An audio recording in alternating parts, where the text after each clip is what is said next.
এটি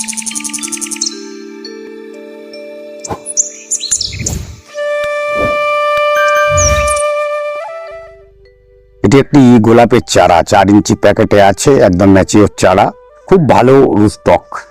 এটি হচ্ছে লাভ, খুব প্রিয় ফুল আপনাদের। আর গাছটি রয়েছে একটা গ্রো ব্যাগে, 4 ইঞ্চি গ্রো ব্যাগ। কিরকম রুট জেনারেট রয়েছে দেখুন।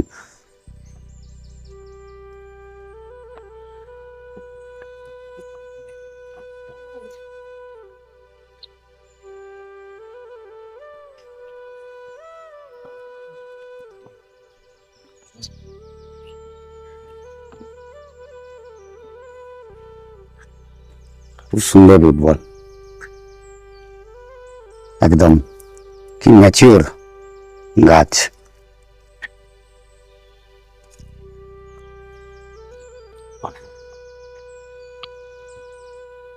জলে ধুয়ে ফেলছি। হ্যাঁ, এটা পটিং হবে আজকে। পটিং হবে কি, সেই মিডিয়াটা দেখুন, ওই যে মিডিয়া দেখুন, কি দেখছেন? দুটি জিনিস আছে ওখানে, একটি হচ্ছে ঘেঁস আর তার সঙ্গে পাতা পচা সার।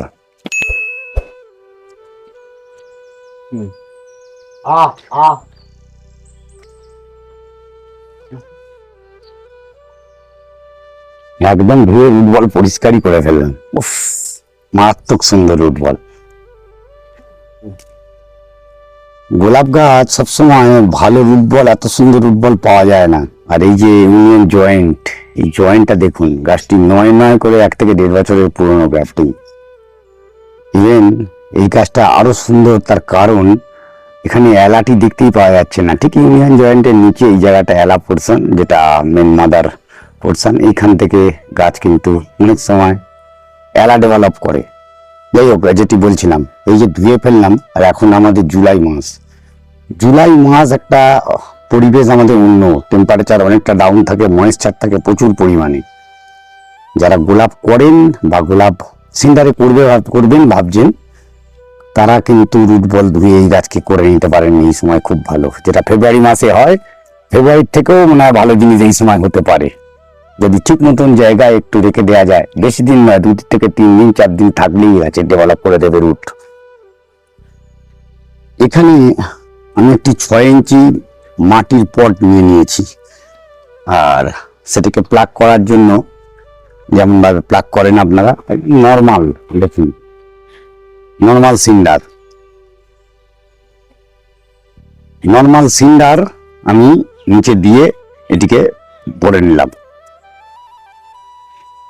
আর এই যে রুট বলটি দেখছেন, এখানে কোনো কাটা ছাঁটা কিচ্ছু করার দরকার নেই। যেটি করেছেন একদম যেভাবে আছে। পাতা রাখতে চাইলে রাখতে পারেন, যদি মনে করেন পাতা ফেলে দিয়ে করব, সেখানে কিন্তু রুট আরো তাড়াতাড়ি আসবে। মানে এই পাতা কাঁচি দিয়ে কেটে ফেলতে হবে, একদম কাঁচি দিয়ে কেটে। এই অনেকে ভাবেন কি হাত দিয়ে আমি ছিঁড়ে দেবো, হাত দিয়ে ছিঁড়বেন না, এমন কিছু বেশি পাতা নেই, এই যতগুলো আছে। আর মেনলি এই যে গাছের ফুলটি দেখে আমি এনেছিলাম লাভ, সেটির জন্য একদম এটির মায়া ত্যাগ করে দেওয়া বেটার। নতুন নোট নিতে গেলে এই পাতা কিন্তু যত রাখবেন তত কিন্তু গাছের নোট আসার চান্সেস কমবে। উপরের পাতা দুটি একটি আছে, থাক, এটিকেও কেটে ফেলে দিলাম আমি। তো এখন মোটামুটি একদমই নেই, কারণ এর যখনই আমি পুঁতবো, এই রুট যেমন ডেভেলপ করবে, সঙ্গে করে এই নোটগুলো অটোমেটিক্যালি অ্যাক্টিভ। দেখুন এখনই অ্যাক্টিভ হয়ে উঠেছে বৃষ্টির জলেতে। এ একদম উইথিন 7 ডেজ এগুলো টোটাল অ্যাক্টিভ করে দেবেই। এই সময় বৃষ্টির জলে থাকবে, আর সিন্ডারে করা হচ্ছে মানে একদম জলেই পড়ে থাকবে। একদম নর্মাল পটিং। এই নর্মাল পটিং এর নিচের দিকে আমি কিন্তু শুধুমাত্র সিন্ডার দিয়েছি দেখুন। সাথে নেওয়া হয়েছে সিঙ্গেল সুপার ফসফেট। এই ফসফেট গাছের রুটকে ডেভেলপ করায়। আর একটা জিনিস পরেই, সেটা হচ্ছে আমরা প্রচুর পরিমাণে পটাশিয়াম ইউজ করি গাছের জন্য। পটাশিয়াম আমরা জানি গাছে ফুল আনতে সাহায্য করে, কিন্তু ফুল আনার সাহায্যের জন্য সেই সিঙ্গেল সুপার ফসফেটই কাজ করে, যেটি অনেক পরিমাণ ক্যালসিয়াম গাছকে দেয়। ক্যালসিয়ামের সঙ্গে সালফার গাছকে দেয়, এর মধ্যে থাকে ক্যালসিয়াম সালফেট যেটি, সেগুলোও কিন্তু এই সিঙ্গেল সুপার ফসফেটে আছে।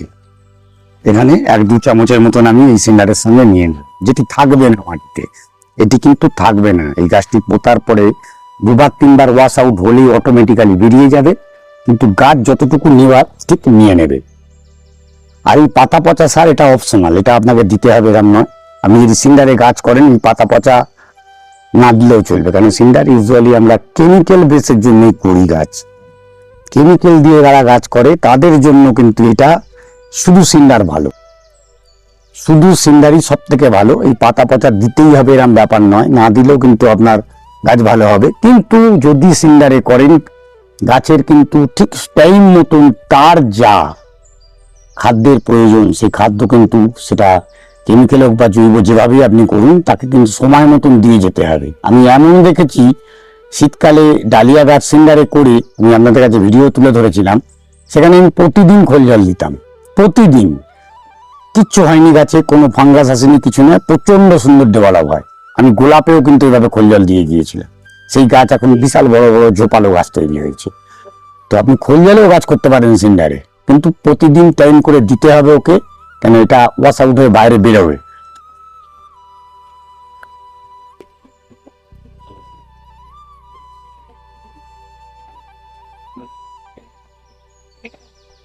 এই সিঙ্গেল সুপার ফসফেট মিশিয়ে এখন বর্তমানে এই তার রূপ একদমই নর্মাল।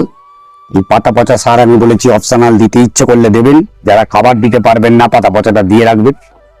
আর যারা মনে করেন না আমি কেমিক্যালে করব, আমি এখানে পাতা পচাটা উপর থেকে অ্যাডিশনালি দেখিয়ে দেবো আপনাদের, একটা জাস্ট লেয়ার করে দেবো, আমি পুরোটাই মেশালাম না যে কারণে।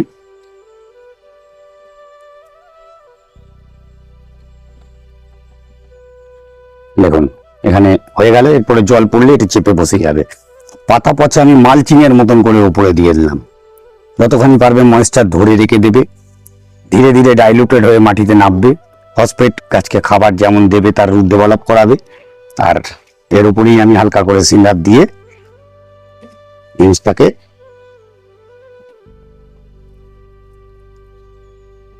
যারা খাবার দিতে পারবেন না, মনে করছেন আমি গাছ করবো সিন্ডারে গাছ দিতে পারবো না, কেন এই পাতা পচা দিলে প্রচুর পরিমাণ জল কিন্তু ধরে রাখবে গাছে। সেই জল খাবার যারা সময় মতন দিতে পারেন না, বয়স্ক মানুষ অনেকেই গাছ করেন, গোলাপ গাছ করার ইচ্ছে সকলেই থাকে কিন্তু ভালো গাছ হয় না, তাদের জন্য কিন্তু এই সিন্ডারের গাছ ভালো গাছ যেমন হবে তেমনি কিন্তু খাবারের প্রয়োজনীয়তার জন্য আপনারা অপশনালি মনে করলে এটি করতে পারেন। একদম নর্মাল, দেখুন খুব নর্মাল পটিং হয়ে গেল, কিছুই নেই, এটা পটিং হয়ে গেছে। এবারে থাকবে জল দেওয়া। জল দিলে সব থেকে আগে যেটি হবে এর ঘেঁষে যে গুঁড়ো সেটি বেরিয়ে যাবে, সঙ্গে করে ফসফেটটা ম্যাক্সিমামটাই বাইরে বের করে দেবে। আর এই যে জল দেওয়া, এখানে কিন্তু জল দেওয়ার সময় অনেক কিছুই আপনারা ইউজ করতে পারেন, সেটি হতে পারে হিউমিক অ্যাসিডের কোনো দ্রবণ, পটাশিয়াম হিউমেট, আমি খুব অল্প পরিমাণে নিয়ে নিলাম একদম।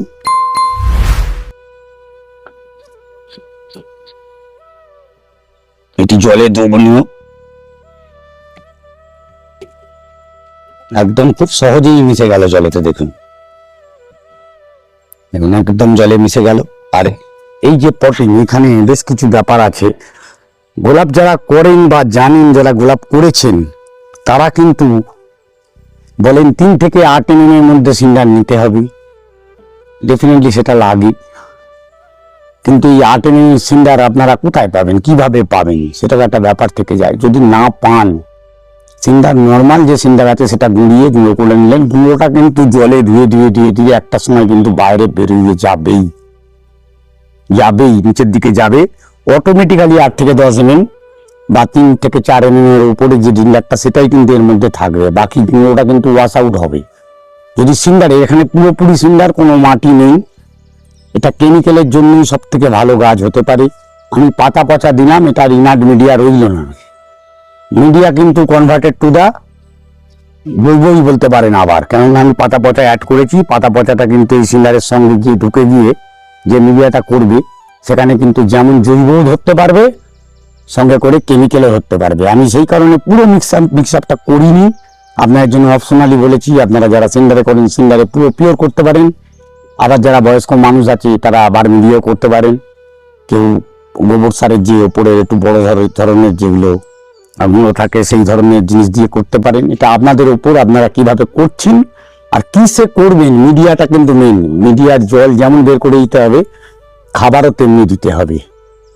কি খাবার দেবেন সেটি ব্যাপার আপনার, আপনি কি জল দিচ্ছেন, জলের টিডিএস কত। যেটি মেন প্রসঙ্গ সেটি হচ্ছে পাতা পচা মিশিয়ে যে করতে হবে একেবারেই নয়। যারা করেন পাতা পচা মিশিয়ে তারা করতে পারেন, তার কারণও বললাম। আর এই যে হিউমিক অ্যাসিডের জলটি আমি এখানে দিলাম, দেখুন জল দেওয়ার সাথে সাথে একটি জিনিস দেখতে পাবেন আপনারা, এই দেখুন সব বড় সিন্ডার উপরের দিকে আসছে, যত জল পড়বে এইগুলো সিন্ডার ধীরে ধীরে নিচে গিয়ে এই যে এ সব ধুয়ে বাইরে বের করে দেবে। তা আমাকে বড় সিন্ডার খুঁজেই যে গাছ করতে হবে তা নয়, সিন্ডার অটোমেটিক বেরিয়েও চলে যাবে। এর মধ্যে ফসফেট আর এই যেটা তৈরি হচ্ছিল সেই জল এখানে জমিয়ে দেখাচ্ছি, দেখুন এই সব একসঙ্গে বাইরে বেরোচ্ছে। এই বেরোনো যেটা সিঙ্গেল সুপার ফসফেট আর সঙ্গে করে আমাদের হিউমিক অ্যাসিড গুলে যেটা বেরোচ্ছে সেটিও বেরিয়ে আসলো। এই জল বেরিয়ে যাওয়ার পরে গাছকে নর্মালি কেয়ার কি করব, নেক্সট 7 দিনের জন্য গাছকে একেবারে এইভাবে ছেড়ে দেবেন। সেখানে বৃষ্টির জল যেখানে পড়ছে ছাওয়া থাকবে, প্রচন্ড রোদ্দুর নয় হবে না, সেই জায়গায় রাখবেন। দেখবেন এই যে পাতা যেমন রয়েছে, এই নোট, এই যে নোটটি রয়েছে, এই নোট দেখবেন ধীরে ধীরে ডেভেলপ শুরু করে দেবে। উইথিন 7 days নোট কিন্তু ডেভেলপ করবে। আর সেই ডেভেলপমেন্ট নোট আসার পরে পরবর্তী পরিচর্যা আবার একটা কিছুতে নিয়ে আপনাদের সঙ্গে আলোচনা করব ভবিষ্যতে। এই সেম পরিচর্যায় যে গাছটি দেখলেন, এখানে আরেকটি গাছ সেম পরিচর্যাতে এইভাবে বড় হয়ে উঠছে। এর রুট বলটা আমরা ভাঙিনি, মাটি সমেত রাখা হয়েছিল, কিন্তু এই গাছের প্রপারলি পিঞ্চিং গরমে তো একেবারে নয়, যদি প্রচন্ড রোদ্দুর হয়ে যায় সেই সময় করবেন না। তার সঙ্গে গাছের প্রয়োজনীয় খাবার। আর একটা জিনিস লক্ষ্য রাখা, সেটি হচ্ছে গোলাপের সব থেকে বড় জিনিস এই এলা ডাল একদম অ্যালাউ করা যাবে না। অনেকে এখান থেকে কাঁচি দিয়ে কেটে দেন, আলটিমেট লাভ কিছু হয় না, ভবিষ্যতে ওর থেকে আরো গ্রোথ নেয়। একে চেষ্টা করবেন একদম যতখানি পারবেন নিচে থেকে ছাড়িয়ে বের করে নেওয়ার, একদম গোড়া থেকে কিছু দিয়ে ভেঙে দেওয়া। এটা চেপে ভাঙতে হবে, কারণ হাত দিয়ে ভাঙতে পারা যাচ্ছে না। এই দেখুন একেবারে ভেঙে নিয়ে নেওয়া। এটা যদি ভেঙে না দেন, এটি কিন্তু আর 7 থেকে 10 দিন পরে এত বড় হাইট হয়ে দাঁড়াতো। যে গাছের সমস্ত খাবার খেয়ে এই নিজস্ব যে ডাল মাদার যে প্ল্যান্টটা, সেই মাদার প্ল্যান্টের গ্রাফটিং এর নিচের পোর্শন থেকে ডেভেলপ করে যেত, এই গাছ কিন্তু আর সেইভাবে ডেভেলপ করতো না। অরিজিনাল ইংলিশ বা ডাচ ভ্যারাইটি গাছটি না থেকে নর্মাল ভ্যারাইটিতে চলে আসতো, সেই নর্মাল গাছই বড় হতো। যাই হোক, এই গাছকে আপনারা প্রপারলি প্রুনিং পিঞ্চিং যেটি দরকার খাবার দেওয়ার সাথে সাথে করবেন, তাহলে এই নতুন শুটগুলো আসবে বেসেল শুট একদম গোড়ার কাছ থেকে। চেষ্টা করবেন, যেটি গোলাপের মেন জিনিস। আর ঠিক এইভাবেই যদি পরিচর্যা করে যেতে পারেন, আগামী সিজন মানে আমাদের এই অক্টোবর নভেম্বরের পর থেকে যে গোলাপের ফ্লাস শুরু হয়, সেই ফ্লাশিং এর টাইম চলে আসবে ধীরে ধীরে। কুড়ি তার আগে যতখানি পারবেন এই সময় কেটে দিলে কোনো অসুবিধা নেই। যত কুড়ি কাটবেন তত নতুন এই নোটগুলো আসবে। দেখুন কুড়ি সব কাটা আছে, আর এই লাল পাতার সাইড দিয়ে নতুন নতুন এই যেমন আসছে, এই ঠিক এই জিনিসটি কিন্তু আপনাদেরও আসবে। আর গাছ ভালো হতে বাধ্য। সকলের কাছে গোলাপ হোক এটি চাই এবছর। সঙ্গে করে থাকবেন আমাদের। ভবিষ্যতে আবার একটি ভিডিও নিয়ে অভিজিৎ হর্টিকালচারে ঠিক দুপুর 1টায় আপনাদের সাথে দেখা করব। নমস্কার, ভালো থাকুন।